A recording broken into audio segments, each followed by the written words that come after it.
Hi, and welcome. You're listening to the X22 Report.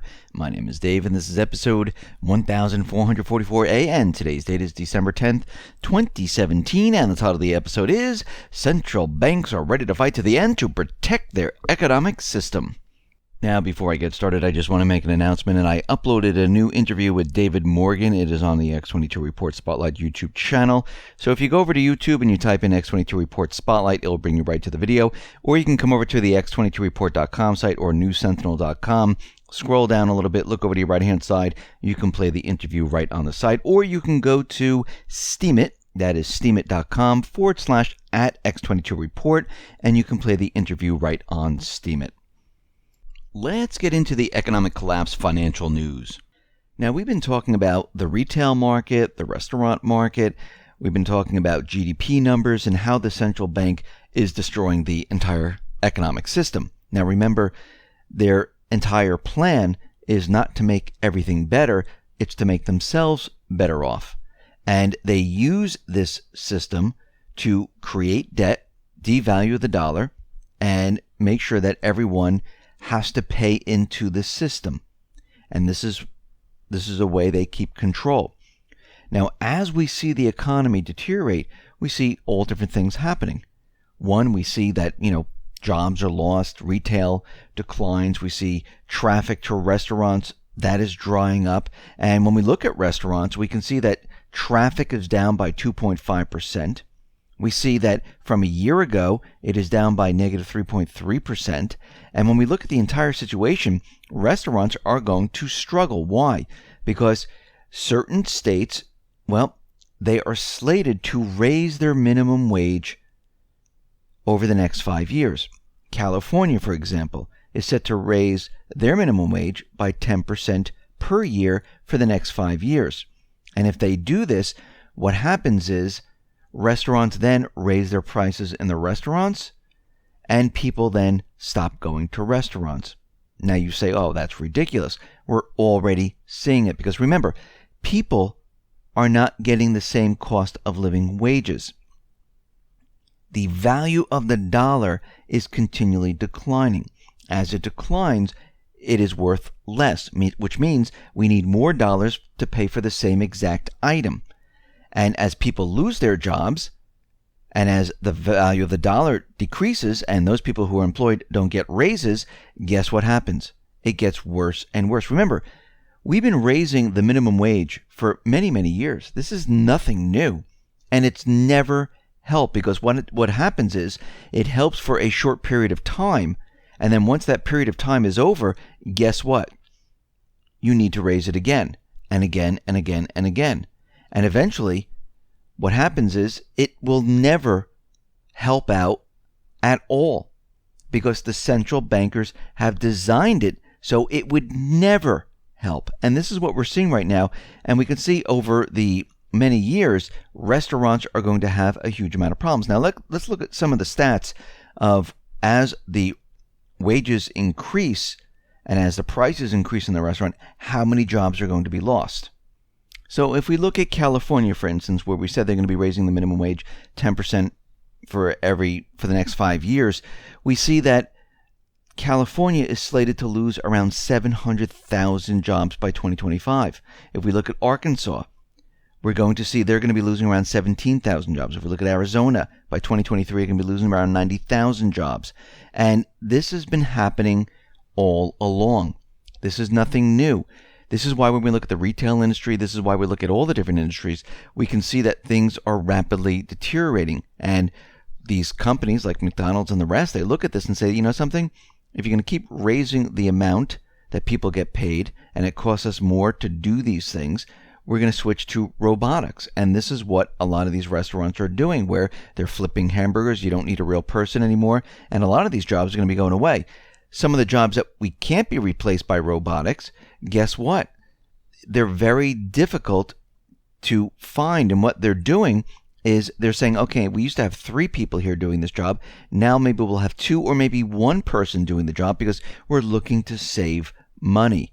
And as we move forward, we can see that this type of scenario never works out. It just gets worse as time goes on. And for people saying, oh, no, that's not true, Go back in time up to this point.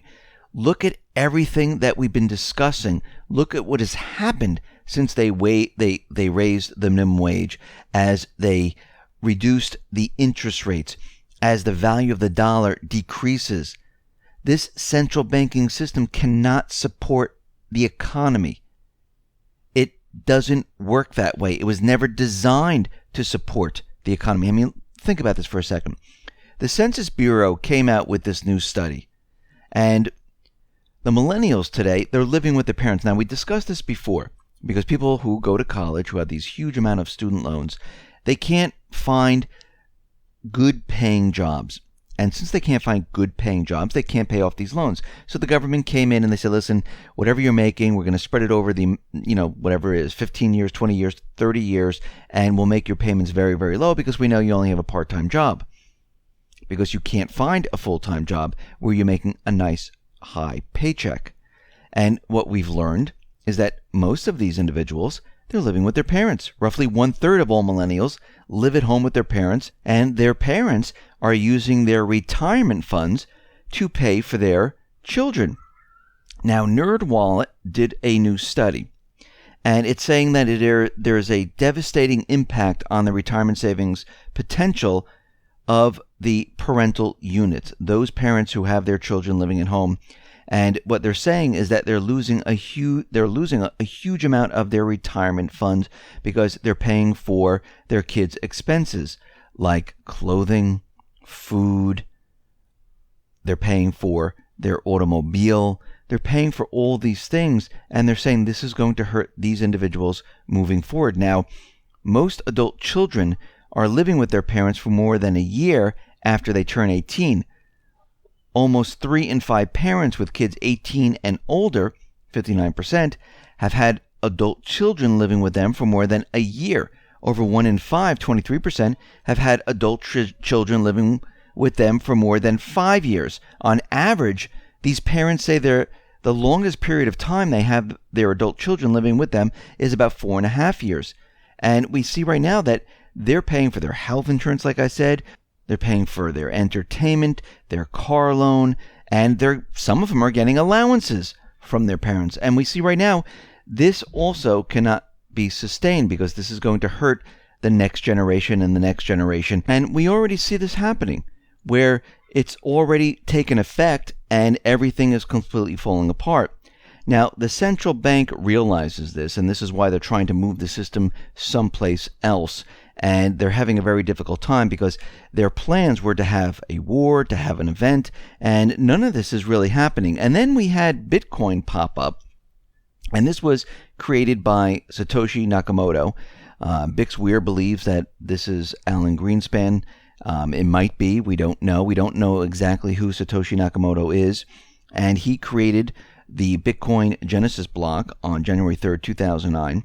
And the day Bitcoin went live, there was a message that was in Bitcoin, and it said the following: Chancellor on brink of second bailouts for banks.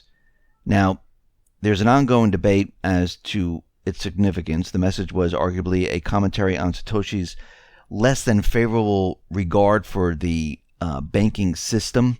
It seems like he didn't like the banking system. And what we're seeing right now is that Bitcoin was created to fight against, the whole blockchain, the cryptocurrency was created to fight against the banking system. Now, a lot of people believe that no, the banking system created this. But what's very interesting about this is that Satoshi's white paper about Bitcoin was first published on a cyberpunks mailing list, and not, for example, within the pages of the Bank for International Settlements research report, which is why we're thinking, and everyone's looking at this saying, this really wasn't the banking system that actually put this forth. And if you really look at it, it wouldn't be something the central bankers would do, because they wouldn't create a decentralized system. They would create a system that they had control over.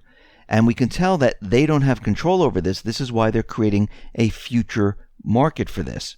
And when we look at this, we can see they're going to settle their futures market with U.S. dollar cash settlements, like we said.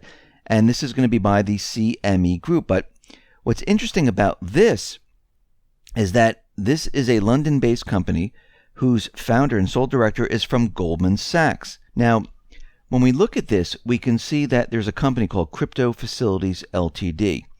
And this company wrote a report called Crypto Facilities Digital Assets Unleashed. And when we look at this, we can see that this was created by an individual, Timo Schleifer, who worked for Goldman Sachs. And this company, Crypto Facilities Ltd., is a UK company, and it has a registration website, and it reveals that it was incorporated on August 12, 2014, as a private limited company in the UK. Now, according to Companies House, Crypto Facility Ltd. only has one director, and that is Timo Schleifer. Who is Timo, or Timo? Well, according to LinkedIn, he worked for Goldman Sachs between 2011 and 2015. Strangely, though, the header of his LinkedIn profile still says Goldman Sachs. So when we look at this, we can see, and Goldman Sachs said they would be the clearinghouse for the futures market. We can see that they're putting this forth to try to control the Bitcoin market. Remember, this is why they're using the future markets, because they want to control the pricing and control what Bitcoin does, just like they do with gold and silver. Now, when Bitcoin was created, it looks like it was created to do something very interestingly, and that is to move the wealth and redistribute it from the wealthy to the everyday person. Now, think about what the central banks have done. They've taken the wealth and they've redistributed from the middle class and the poor to the very wealthy. If you look at cryptocurrency, this is a people's currency, and it's redistributing everything from the central bank, from the wealthy, down to the people's level, because any person can get into this and they can make money off of it. And when you look at this, you can see this is exactly what has been done. And those people who've been making a lot of money off of the old system, where they were stealing the wealth from the people, they don't like this. This is why Jamie Dimon came out and said something about it. This is why the central banks don't like it. This is why they're trying to control it with the futures market. So the central banks, they are going to try to protect their old system any way they possibly can, because remember, their entire vision is to have their system restarted someplace else, because their system only lasts for a certain period of time, and then it needs to be restarted. Start from scratch. With the crypto market, this is a threat against their system. It's a currency system that they have no control over, which they're trying to take control over. So they're going to try to fight this until the very end. And as we're going through this, we're going to be going through a reset. Now, what kind of reset this is going to be? Well, it looks like there's a battle going on to see who is going to be the winner of the currency and who's going to control the currency. Is it going to be the people or the central banking system? But no matter what, we're going to be going through a reset of the entire system. So you need to be prepared and ready for this. And you need to protect your wealth. Listen, everyone, thanks a lot for listening. Be well, be safe, and especially be prepared. Thanks a lot.